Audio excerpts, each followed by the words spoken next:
Share properly? Yep. Okay. Hi everyone.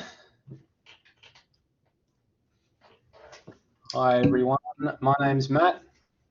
I begin by acknowledging that I am presenting on Kaurna land today, and I pay my respects to elders of the land, both past and present.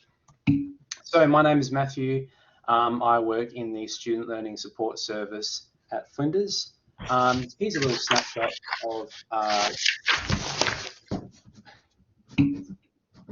of the services we offer. There's a lot of different things there to have a look at. I won't go into each of these in too much detail. I'll just go through a few things. So the first thing, which is very important, is that when you get onto Flinders Learning Online, there is an icon there called the Student Learning Support Service. So if you click on this icon, you can find a whole bunch of resources that we have for you. One of those things is called the Learning Toolkit. So this graphic here is actually interactive. You can press on the different parts of this, a big part that says preparing, also a part that says writing essays, scientific reports, reflective writing. You can actually click on those and you can look for some of our resources. One example, if you click on the, I think, scientific reports button, it will take you through to an example report with different sections written there, like, for example, the abstract's written there, the introduction is written there, and on next to it on the left, you can also see a blob, a blue or orange blob, and if you click on those, you can go to a resource which has some more information on those things. So the other thing is that when you make it onto campus, if you visit level 2 of the library, that's where we are. It's in an area called the Commons. And during semester, beginning on the 28th of February next week, if you come to this area between 10:30 and 12 o'clock, just before lunch, or 12:30 to 2:30 in the afternoon, you can get some help from one of us, a learning advisor, there with any questions that you have, and to have a look at some of the work you're going through, to help you with writing, referencing, maths, all kinds of things. So that's a very good resource, and we look forward to seeing you on campus. So this session today will be talking about understanding assignments and grades, and we'll go through 4 parts. The first one, I'll talk to you a bit about the language that we use at Flinders, about colleges and courses. I'll also talk to you a little bit about learning activities that we have at the university, a little bit about your assessments that you might do, and also the grading system we have at Flinders. So colleges and courses. What language do we use at Flinders?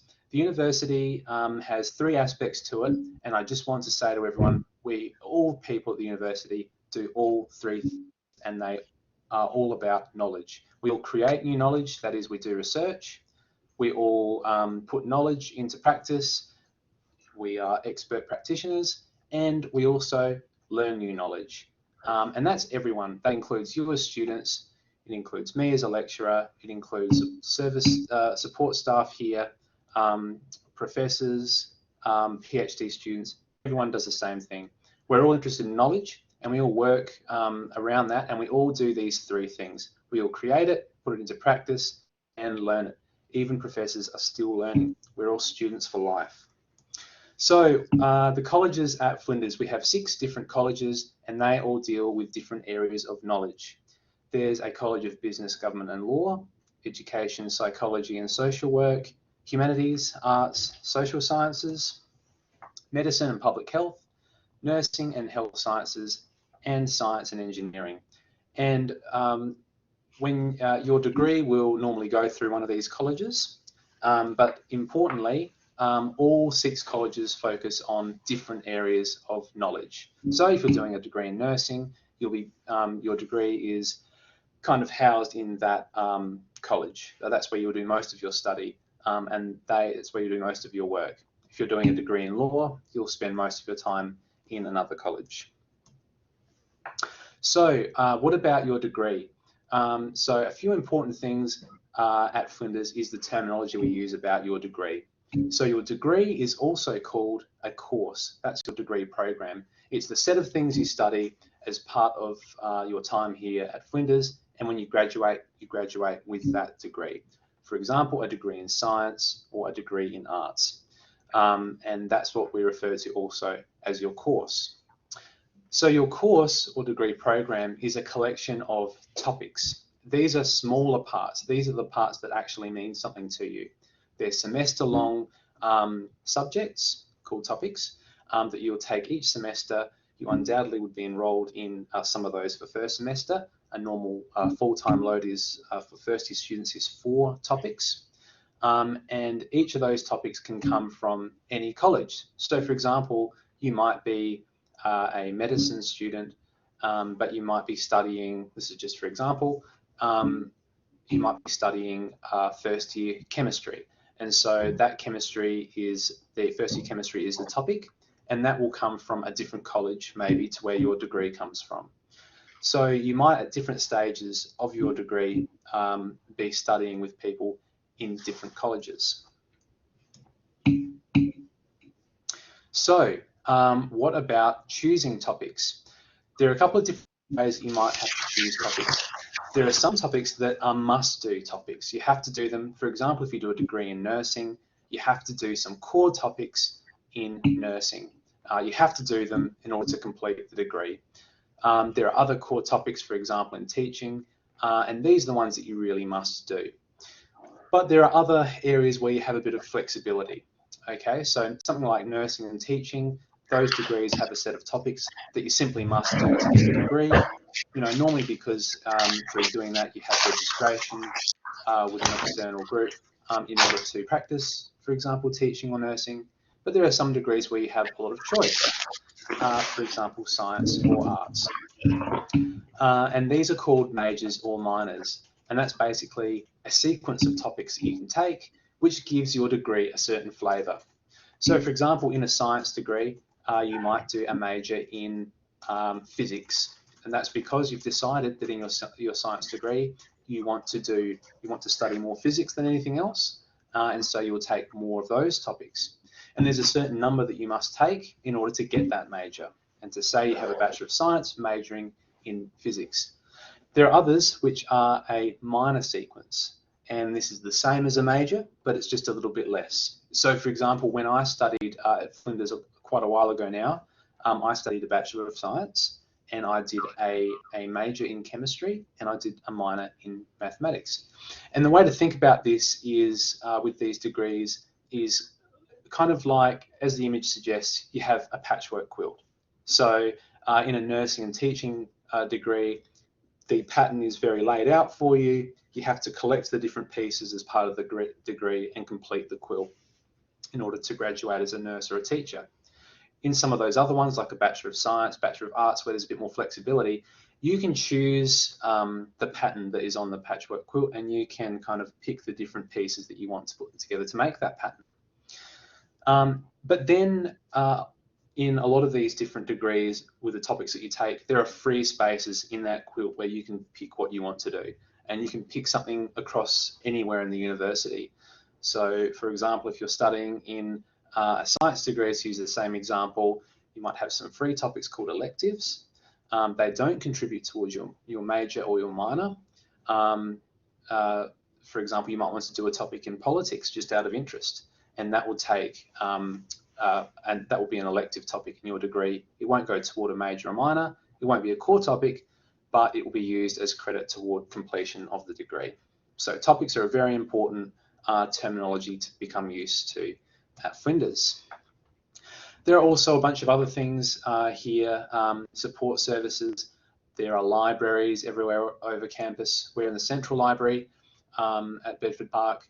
There's Flinders Connect that can help you with all kinds of things. Any questions you have, Flinders Connect can connect you with the correct services to help you. There are health services on campus, also careers and employability that can help you prepare for employment after your degree, and there are many more. So there's a lot of support on campus as well that you can't forget. These are not part of the colleges. These are additional support services for you, and there are a lot of them. Of course, we're one of services, Student Learning Support Service. As I said to you earlier, we're on level 2 of the Central Library, area called the Commons, and we provide all kinds of tips, hints, and advice for to help you with learning. So just to recap that first part before we move on, some of the language we use, there are colleges, there are services, you are enrolled in a degree, which makes your course, okay, degree program is your course. There are topics, which are the smaller parts of the degree, the bits that you actually study and do assessments for. In more flexible degrees, you have majors and minors, which are sequences of topics. You can also have core topics in your degree and also electives. Okay, so I'll talk now about lectures, tutorials, and learning activities. These are different styles of engagement that you can have in your topics. So, as I said, we have lectures, tutorials, workshops, laboratories, online activities. There are many different ways to engage with your learning at Flinders, and these are just a few. So lectures are a classic medium to study at university. The important things about lectures are that traditionally it is a forum for a specialist or someone with a specialist knowledge to talk to a large audience about what they know. Okay, they share what they know about something, and the idea behind this normally is to kind of capture a large audience.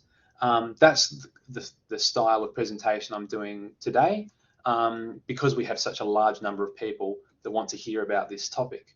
So we would prefer to do this in a lecture format so that everyone can hear the same message. But nowadays, a lot of this style of content is also delivered through short videos. We actually have some short videos about this information as well, available on our site in Flow. They can be done in live theatres, and they can also be done on online and web platforms. Actually, we're doing this obviously on an online platform at the moment. What are my tips for engaging in lectures? Because you will engage with a lot at university. Lectures are something where it's very easy to just sit back, relax, and just listen to some of the things that the lecturer says. But remember to listen actively to the thoughts and ideas. Even though your lecturer might be going on and on about something, there are normally some little gems in there that a lecturer will just point out, which can change your thinking about something. So do listen carefully for those things and take notes as you learn about those things, those new ideas, or when you're thinking about something is challenged as well. Write those down, make a note of that so you can think about it later, and also so that you can ask tutors and peers at another time. So tutorials and workshops, this is kind of an extension to the lecture-based content that you hear about. It allows you a forum to discuss thoughts and issues, practice problems or calculations, and ask questions. So taking notes and lectures will help you in tutorials and workshops, because if there are some important questions that you thought of during a lecture, you can bring those up in a tutorial or workshop. And the more active you are about asking questions about things that you don't understand or about things that challenge your thinking, the better you'll be placed to learn as much as possible in your degree, and then to become a better and better practitioner when you leave the university. So tutorials and workshops are attended by groups of students. We just was talking about lectures where all the students in the topic come together and hear about something. And you know, just because you're in a particular degree, when you go into a topic doesn't mean you'll just be in that lecture theatre with other students from the same degree. You'll be in there with a lot of different students from all over the place. So back to the example before of a first year chemistry topic, you won't just have all your Bachelor of Science friends there all studying the same degree. They'll be studying medicine, all kinds of different things, environmental science, everything in the one room. They're all doing different degree programs, but they're studying the same topic. So tutorials and workshops are a breakout from that. You have groups of students that come around and discuss in a more focused way questions. For that reason, tutorials and workshops are very focused on your learning needs. It's all about how much you know. So you need to, the advice is to come with those questions and ask as many questions as you can. Don't ever think there's a stupid question. They're all good questions because they all help your learning. And whenever you have a question and ask it and have it answered or talk about it, discuss that, it's going to help everyone else as well. We're all in this learning journey together, even the professors and lecturers. So another thing to consider with tutorials and workshops, to be respectful to your peers and your teachers, because the tutorial space, the workshop space, and in fact the university is a very safe place for people to talk about their views and opinions and to consider each other's thoughts. Okay, so labs and pracs. These are other things that you'll do while during your degree at the university in some topics and most degrees. The practical-based activities are kind of like specialized workshops where you practice the work and skills of a professional in that field. And that can be in a clinical space, it can be in a laboratory space in terms of a scientific laboratory space, it can be in a moot court as a practicing lawyer, practicing those skills at the university before graduating. The point of these practical-based activities is that you get to have a go at being a professional in that space, and you get to exercise those real professional skills in a setting which is very similar to your eventual environment you'll be at when you graduate. So because of that, it's very important to prepare for practical work and to prepare well for it. Read all of the things that you've heard in your lectures and workshops, tutorials. Read widely. Be aware of any safety procedures or just standard procedures in that professional space before you go there. Become familiar with typical, field-specific rules and study all the things you've learned into class. The more you do of that before you head into doing learning activities in a practical space, the more you'll get out of actually doing the practicing, the hands-on stuff. There's a lot more stuff to learn than just the things that you read about beforehand. So read as much as you can first so that you're as ready as you possibly can be to go into that practical workspace, and then practice being a professional when you go there. That is my absolute advice for that type. And most degrees have this kind of work in it somewhere. Okay, another one, online activities. Obviously these days, especially, there's a lot of activities online. They're all available through Flinders Learning Online and through Collaborate, this web platform that we're on now. Lectures, tutorials, workshops will all normally be available through Flow. Videos and text to accompany those will also be available. There's also sometimes interactive content and discussion forums, and it's a lively place, and it is a place also to be a big part of and to look through all the material there, because it's very helpful and it's all about your learning journey and trying to learn all those ins and outs. Okay, so nearly getting to the end of the second part. The most important thing with all of this is something called consolidation. It is to take all the things that you've learned, but not just give it one shot at learning it. Not just going to the lecture, hearing a lecturer say something and think, oh yes, I heard that now. That's got to be consolidated. It's very easy to forget all of that stuff. The brain is not wired to remember everything that it hears. It's got to hear it over and over again before it has a chance to move into long-term memory. So consolidate what you've learned through doing further reading, reading things over again, maybe watching lectures over again when they're recorded. Do a lot of practice problems, and also, very importantly, do some reflection on what you have learned and how far you've come in your journey. That goes a long way to helping you understand what you need to do, how far you have come, what you have done, and what you need to do next. And another thing at university is to make good use of your own study time. Lecturers and tutors are not going to be chasing you around, asking you to attend class. Why didn't you attend class? All of this. And they're going to have somewhat limited contact with you. You're going to have a lot of spare time, but make use of that time, because that's actually there for you to study. It's your study time. So it really is up to you to go through all these processes, the further reading, the practice, the reflection. You have to make use of your time to try and consolidate as much learning as possible. Okay, so activities at Flinders, we've talked about lectures, tutorials, workshops, laboratories, online activities, practical activities. We've talked a little bit about Flinders Learning Online.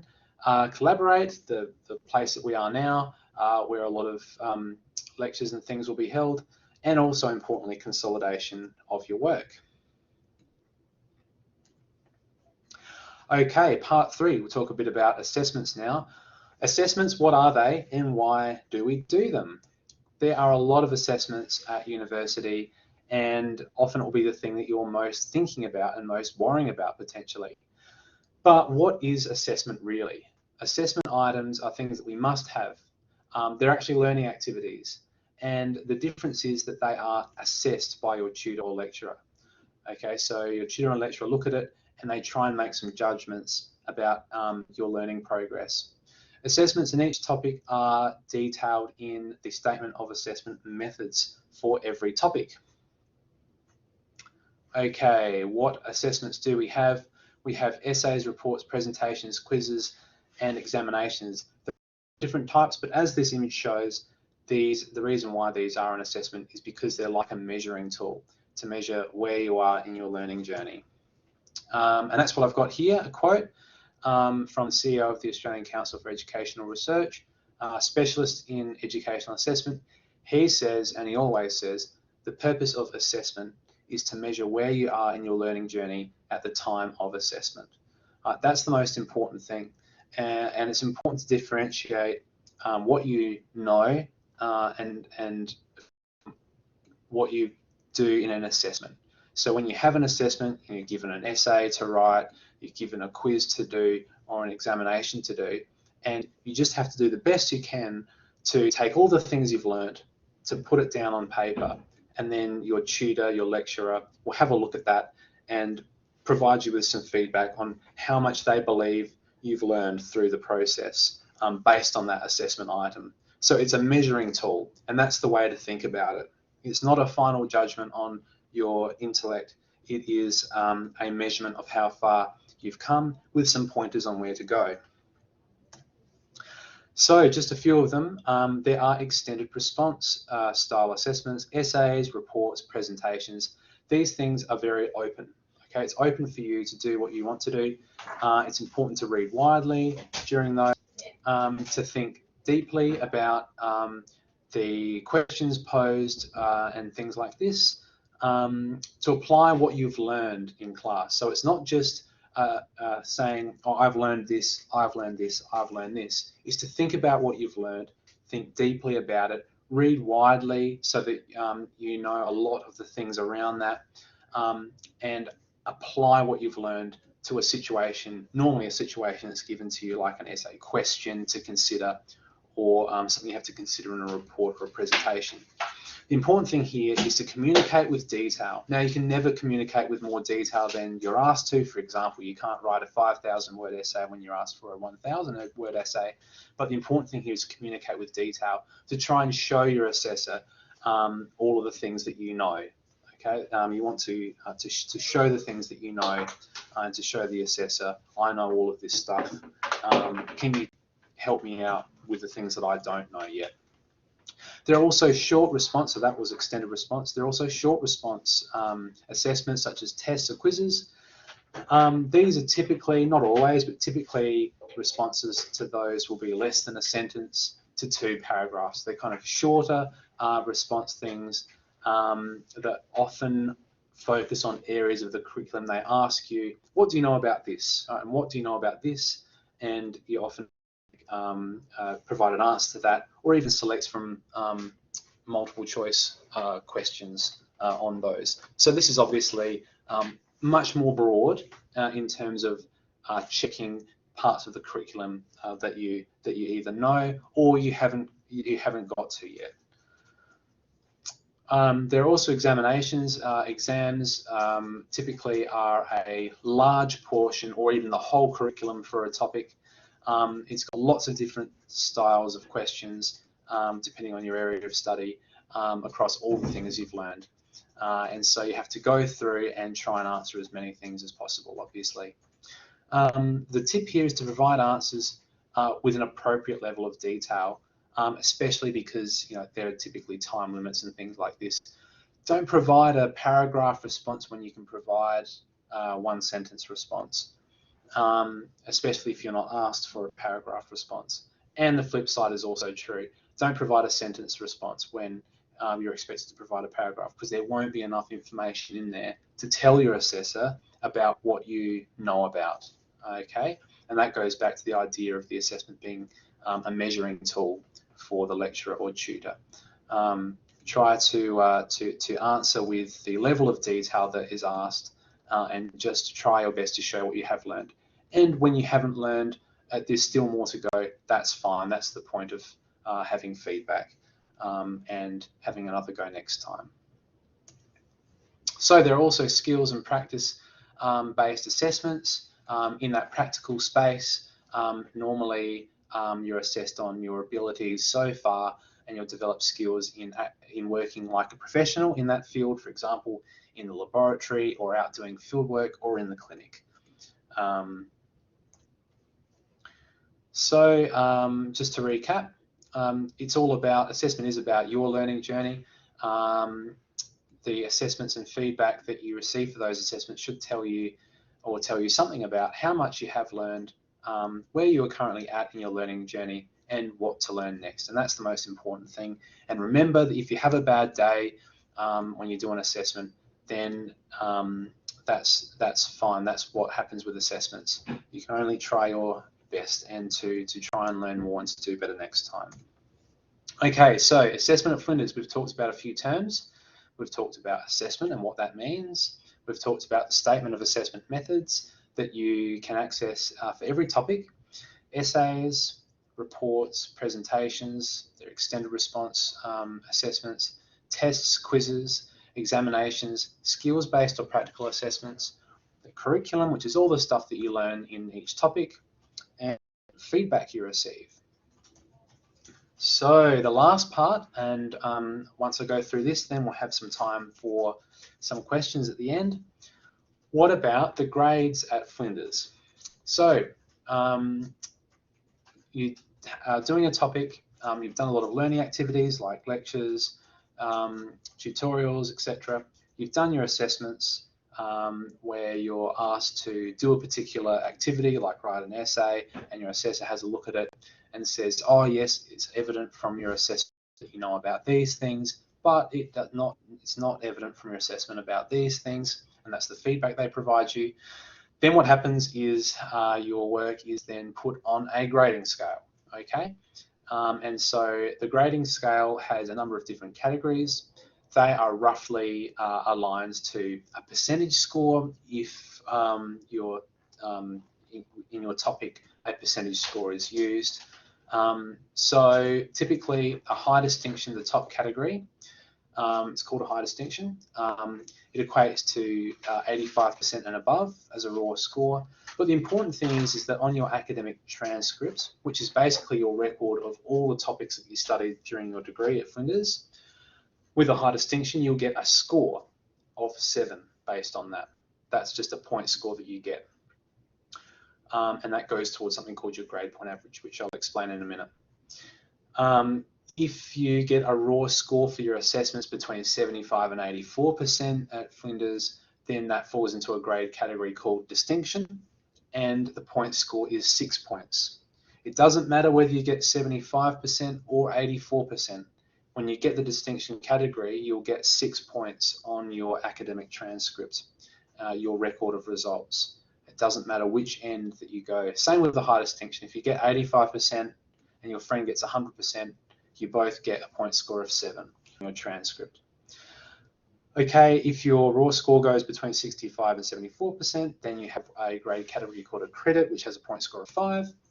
And if you have a score between 50 and 64%, you get a score, you get a pass grade, and the point score for that is 4. Okay, so they're the common grade categories. Now, if you get a score of less than 50%, that is called a fail. It basically just means that this time around, you haven't met the minimum requirements for passing this topic. And importantly, under those circumstances, because the requirements are not met, the point score then is 0 points, and the topic is not complete, so it doesn't go toward degree, right? So obviously, if you take a core topic, one of those topics that you have to do to finish your degree, and you get a fail in that core topic, you will likely have to take that topic again, because you've got to pass it, get at least a pass grade in order to get your degree. Okay, so that's how it works. There are a couple of other the flip side is, I suppose, just to go back to that, is that, you know, if you're actually taking a topic which is an elective topic, you know, one that you're just choosing to do out of interest, one of those extra pieces in the patchwork quilt, and you get a fail for that, you don't have to redo that one, but it can't be counted as part of your credit towards your degree. You'll have to do that one again or pick a different one. There are a couple of other grade categories which are very important to consider. Some of them are called a non-graded pass. Now, this normally non-graded passes are for core topics in a degree, topics that you must pass in order to get a degree.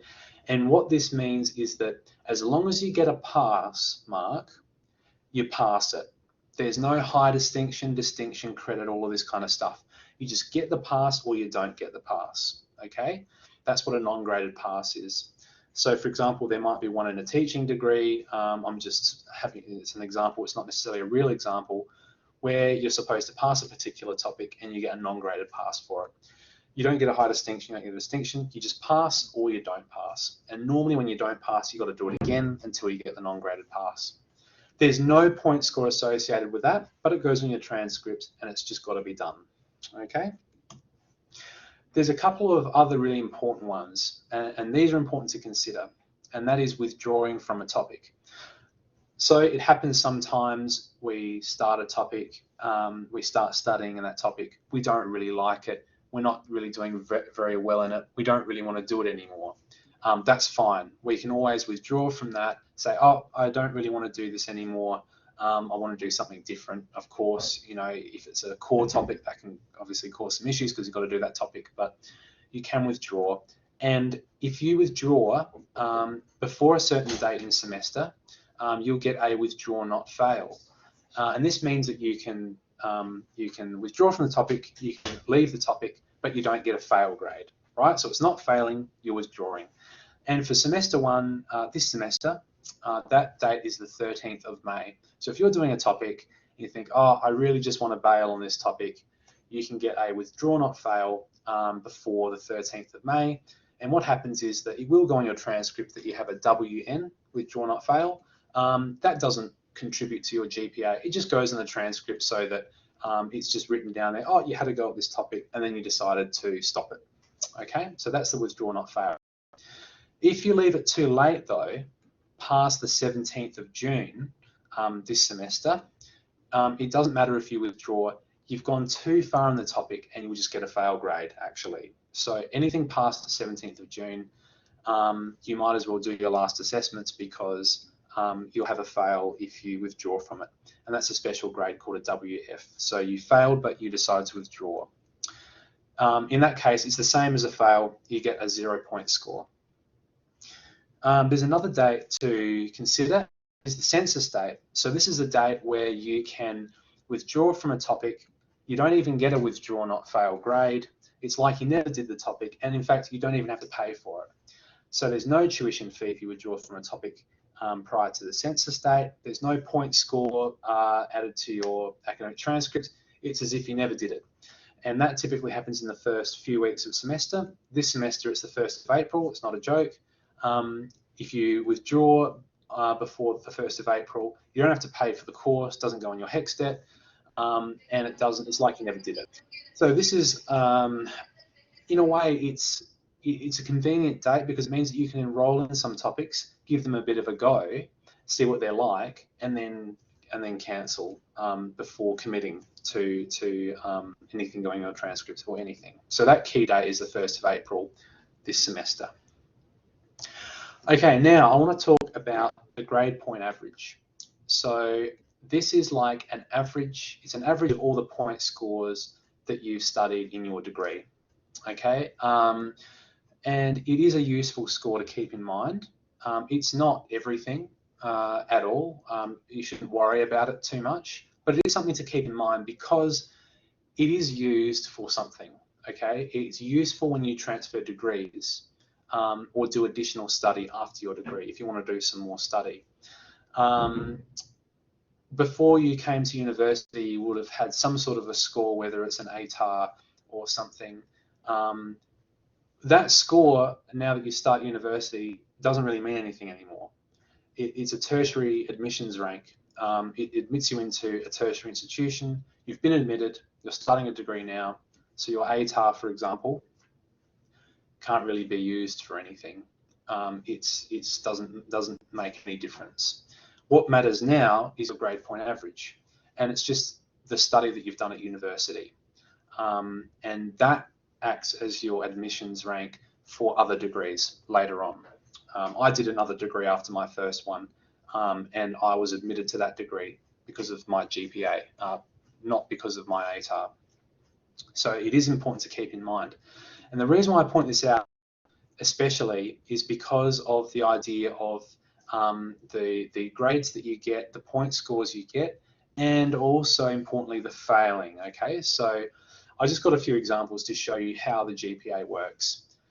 Let's just say this semester you take 4 topics, okay? On the slide here it's A, B, C, and D, and you get a credit in each of them, okay? So you get a score between 65 and 74%, you get a credit for all of them. It doesn't matter what your percentage score was, if you get in that grade category, you get 5 points for each of them. Now, if you get 5 in each of them, the average of all of those is 5. Okay, one way to calculate it is to add them all up and divide by how many topics. So 5 plus 5 plus 5 plus 5 divided by 4 equals 5. And you can clearly see that the average is 5 because they're all the same. Okay, so if you get some better grades instead, if you were to get a distinction in topic A and a distinction in topic C, that increases your average. Okay, it increases your average mark. And as you can see here, if you do the sums on this one, your grade point average will be 5.5. Okay, and if you're applying for a degree after your first degree, a GPA of 5.5 is better than a GPA of 5. Okay, now this is where it's important to look at how the GPA is affected by different grades that you receive. If you got a distinction in the first topic, and then you instead got a pass in one topic, but a high distinction in the other one, they actually, even though you did really well in one topic, doing a little less well on the other topic and getting a pass, they kind of even each other out. I'll just flip between the two. So this one, distinction, credit, distinction, credit. This one, distinction, pass, high distinction, credit. Okay, and both of them have a GPA of 5.5. So it doesn't matter how many really high grades you get, or how many really low grades you get, or how consistent you are. The average will still work out to be its average, okay? So that's an important thing to consider. And one really important thing to consider is the next one. If you get a fail for something, or a withdraw fail for something, anything where you get 0 points, even though you might have done well in everything else, it really starts to pull the grade point average down. So if in topic B you get a fail instead of a pass, that can really draw the GPA down by a lot. So in this example, it's drawn down by a whole 1 point to 4.5 in that one semester. Okay, so that's how the GPA works. At Flinders, there are a few examples. And I just wanted to finish by saying that, okay, we've talked a lot about assessments, grades, all that kind of stuff. And, you know, it has some sort of impact and all that kind of stuff. But really the important thing that you really should be focusing on all the time, day to day, that drives you in your study is the learning that you get done. Try to push your learning as much as possible. Try and expand your mind at university. That's what we're all here to do. And Carol Dweck is a professor at Stanford University, and she has done a lot of work in the field of mindset and psychology. And she has said grades are simply a byproduct of engaging deeply and effectively in the learning process. So engage deeply and effectively in the learning process, and your grades will look after themselves. Okay, so the last few things we spoke about: high distinctions, credits, pass, fails, non-graded pass, all the different grade categories, withdraw, not fail, withdraw, fail, census date, and the grade point average. So that brings this session to a close. Are there any questions? Please place questions. You can either turn your microphone on and ask a question, or you can place it in the chat and we'll try to answer them. I might ask you, Mel. Just wondering how many assessments there are on average per topic in a semester. The number of assessments typically in a topic, obviously it varies based on the topic, but normally, you'd normally have something like, and it really does depend, but normally about 3 or 4 assessments or something like this per topic. Like I said, it really does depend.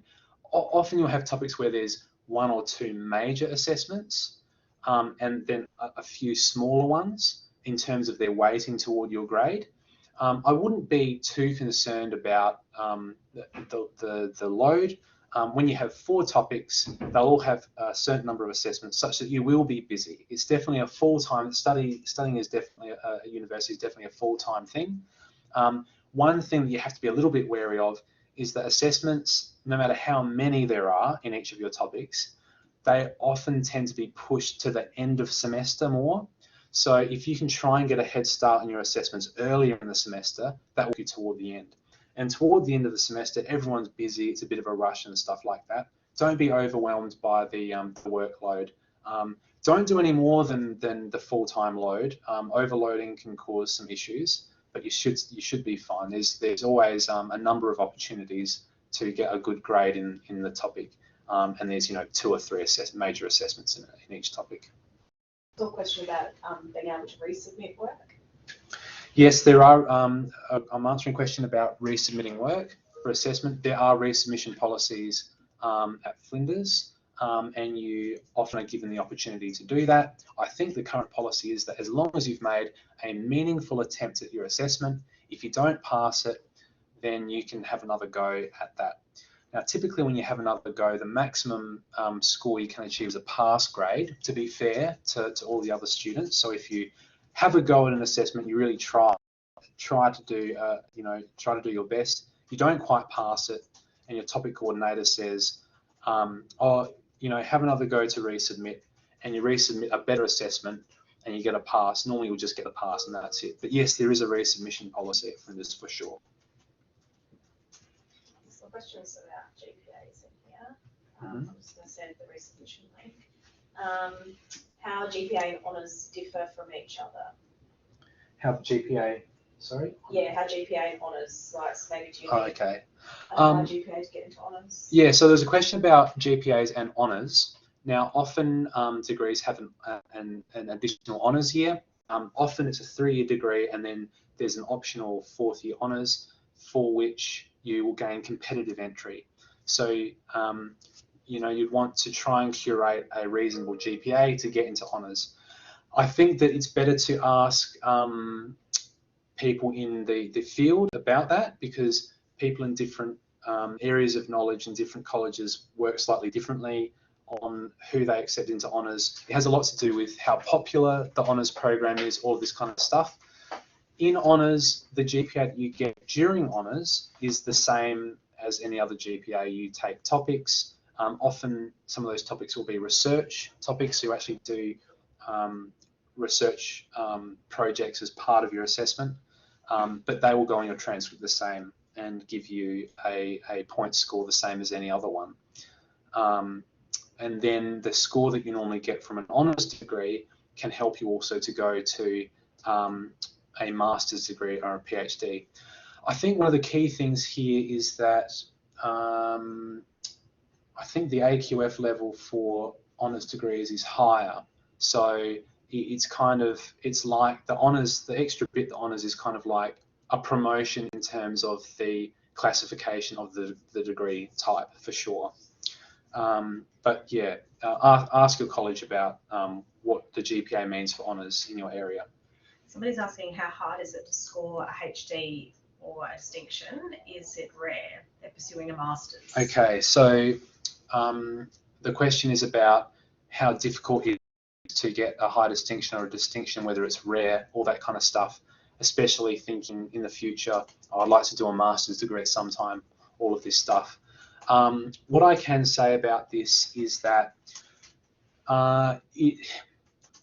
getting a distinction, a high distinction, is about the work that you produce, right? So they're not rare, they're not super common either, and they're not necessarily easy to achieve.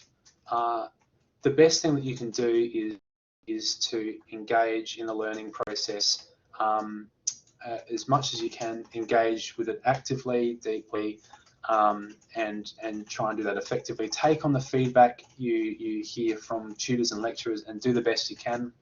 The grades will sort themselves out, and depending on where the honours program or the master's program you go to, it's not expected that you've got a high distinction in every topic. Okay, it's unrealistic. It's nice to get distinctions for a few topics, and sometimes it's nice to get a high distinction for a topic, and you ought to congratulate yourself for that, because it's challenging to do that. I wouldn't say they're super rare. I would say that they are achievable. You can do it, right? But you certainly don't have to go out there and think you have to get a distinction or a high distinction for every topic. Somebody's just asking, will we be provided details of when our assignments are due at the beginning of semester? Yes, you'll be provided with details on when your assignments are due at the beginning of semester. I talked about the statement of assessment methods. So every topic on the flow, I can't speak precisely where they are, but somewhere there, and your topic coordinator will be able to provide you with a statement of assessment methods. It has a breakdown of all the assessments you do, how much they're worth. For example, in a topic you might have an essay which is worth 50% of your final grade, and quizzes that are worth 5% of your final grade each, with the dates on which they're due. And if you get the statement of assessment methods for each of your, for example, 4 topics you're doing, you can map for yourself and plan for yourself when all the assessments are going to happen in semester in your diary, or your planner, so that even from the beginning of semester you might know, oh, when it gets to week 12 of semester, I've actually got 4 of my major assessments just happen to be due all at that one time. And that will cause you to think about how you can plan getting there in the end. You might have to start some a bit early, all of that kind of stuff. So definitely have a look at the statement of assessment methods, and have a look through Flow. In the assessment hub in Flow, there will often be dates for all the different assessments and a place where you can upload your submission, and plan well ahead. That would be my advice. Someone's asking, do you need to do additional work if you watch the lecture online instead of going in person? Yes, so the question is about doing additional work other than the lecture and catching up on the lecture online. Okay, if you go to a lecture, you can watch it again if you want online. If you miss a lecture and you watch it online, that's great. Don't limit it to lectures. Do engage with all the material that you can see on Flow that's available to you, and try and always tease your own learning. Try and push it a little further every time, and consolidate as you go. It is an individual thing, right? So university study is an individual thing. Watching lectures, and not only just watching them, but actively watching them, listening, taking down notes, and doing a lot of thinking processes. It's not about screen time, it's about thinking time. So if you watch the lecture, that's great, but you've got to think about the things behind it. And almost always when you watch a lecture and you think a lot about the things that the lecturer talks about, the ideas, the concepts in that lecture, you'll have a lot of questions that you're not quite sure, oh, how is that really related to that? All of that kind of stuff. That's the important stuff, and that's where you'll probably want to ask some people about those questions, look at some readings that's provided. I wouldn't really advise to go through the semester just watching lectures. Watch them actively, and when you watch them actively, you'll invariably want to find a little information than just the lectures.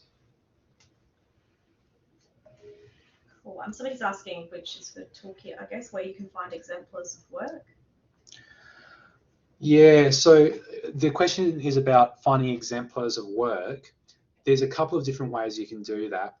Because I'm from the Student Learning Support Service, we've made a whole bunch of resources to help you do study. We have kind of exemplars of broadly the types of work you might do. Like we've got an essay exemplar with a breakdown of all the information in there. That's what I was talking to you about before, the Learning Toolkit at the beginning of my slides. So we do a bit of that and we can help you with that. In your topics though, often your lecturers will have, well, sometimes they will provide exemplars of that work. And it depends on who the teacher is, what college they're from. Some people don't have any exemplars, but sometimes they do. You know, they say, this is what a lab report looks like.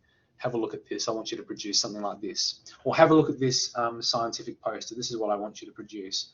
But in any case, even if you're not provided with that material, don't forget that you've got Google, right? You've got a whole wealth of information available to you, right? The whole world's worth of information. The trick is to filter through that information and get quality information which is relevant to you. But you can always Google these things. Always ask us as well. Come to the library on level 2 to ask us during those times I mentioned before, the Learning Lounge. There are always exemplars out there. And don't forget the importance of using Google to find some information about those different things. And then ask your your tutor or your lecturer, oh, is this what you mean when you talk about the style of essay or this kind of work? Do you mean to produce something like this? Yeah, that's really my advice there.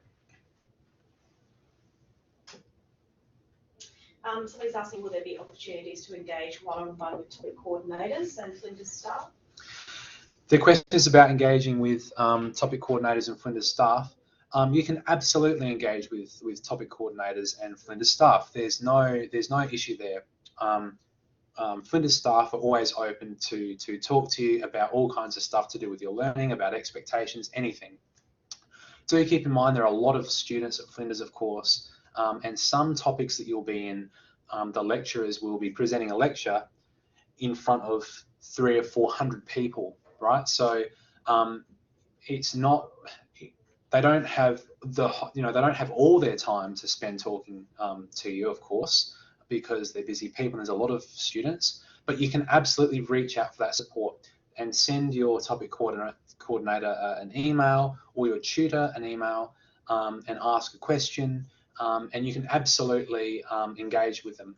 Normally in a topic there are lecturers, but there are also a lot of other people, normally PhD students, who are called tutors, and they direct the workshops and tutorials, the smaller groups of students, like 15 students or so. They're normally a very good contact to ask questions and to have a bit of a relationship with. Ultimately, the people at Flinders, especially the academic staff, they ultimately need some of the students to become research students so that they can join their research group, right? I mean, a lot of them are in that situation. So it's perfectly fine to have a relationship and to learn with some of those lecturers, and I do encourage it.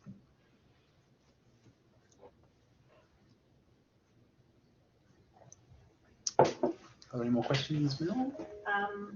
There's a few more around online classes and timetables, but I might have to answer those a bit later. Okay.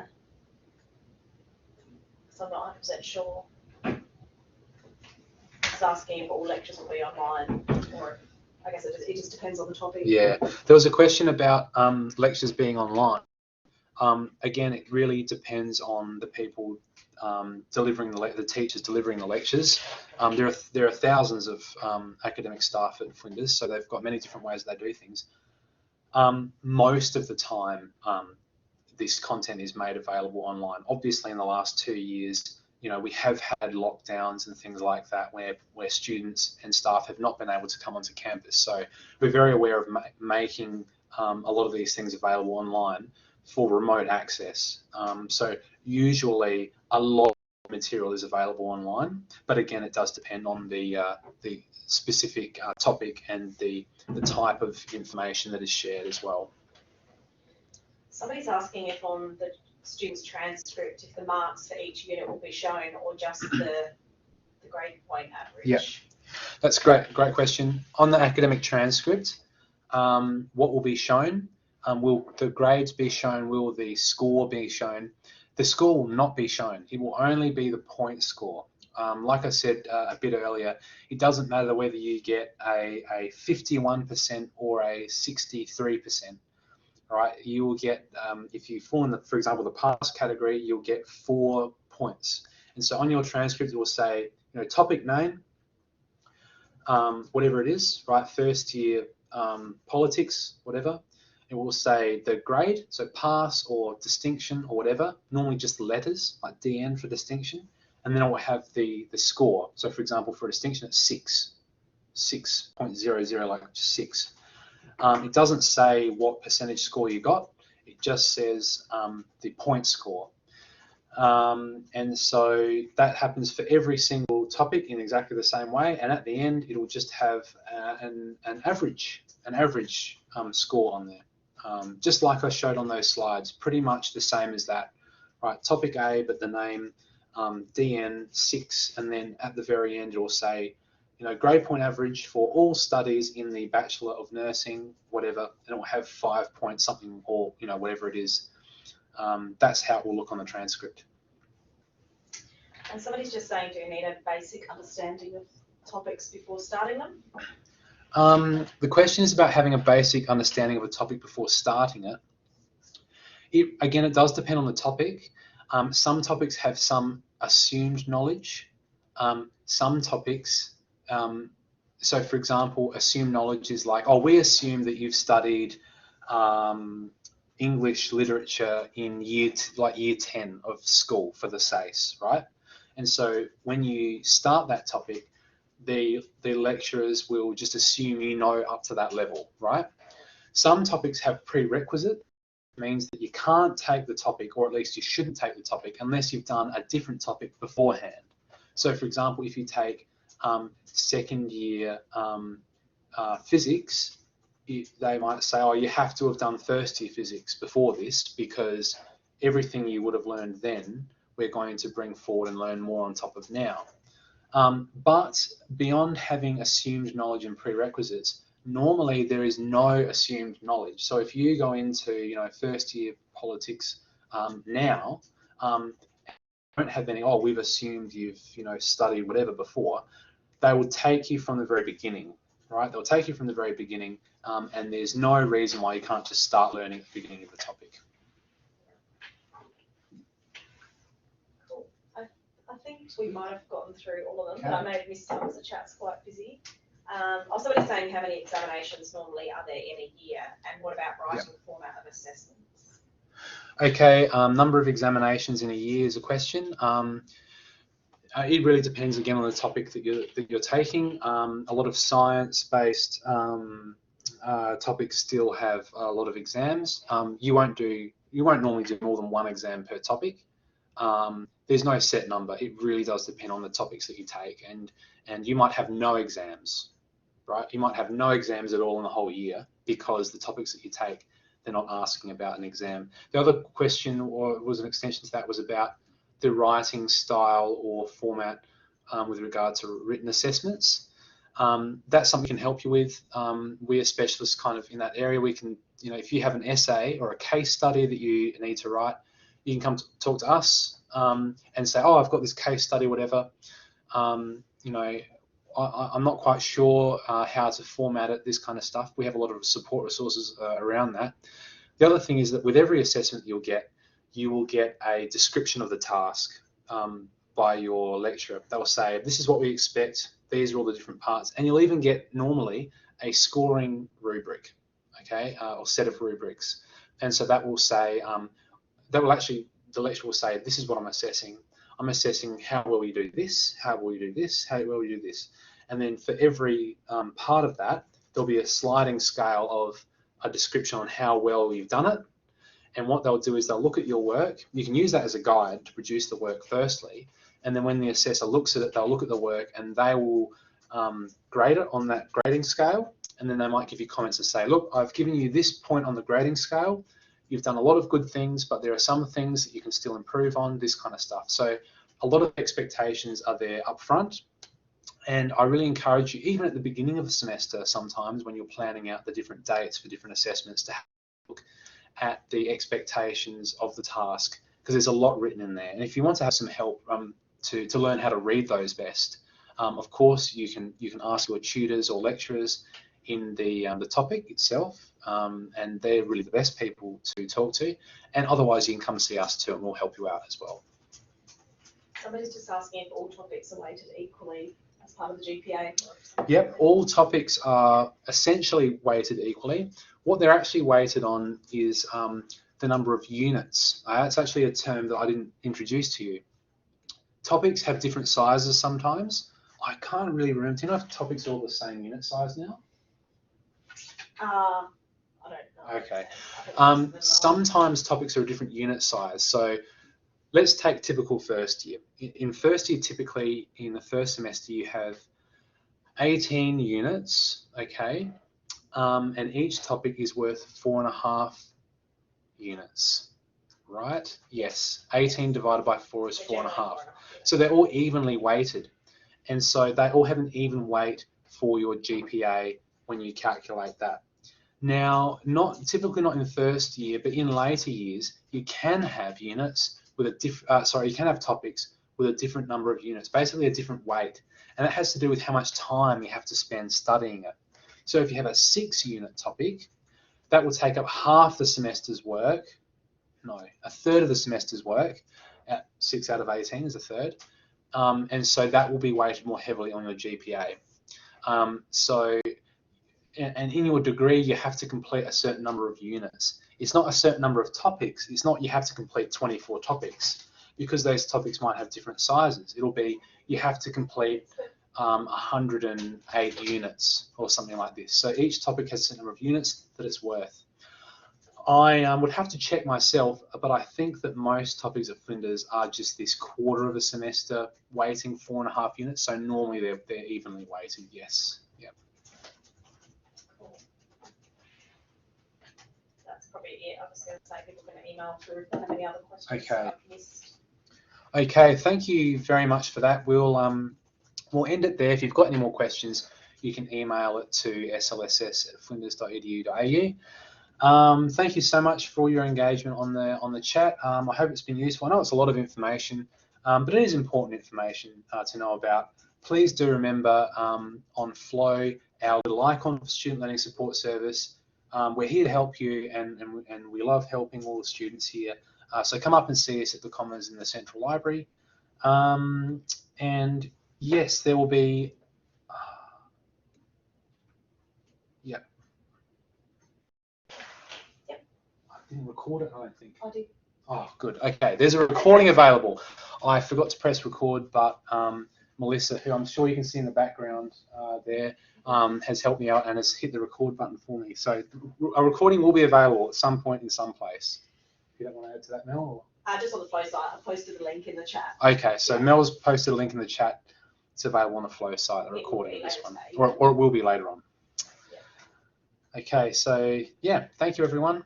And welcome to Flinders. Have a great first semester, and I hope to see you around campus.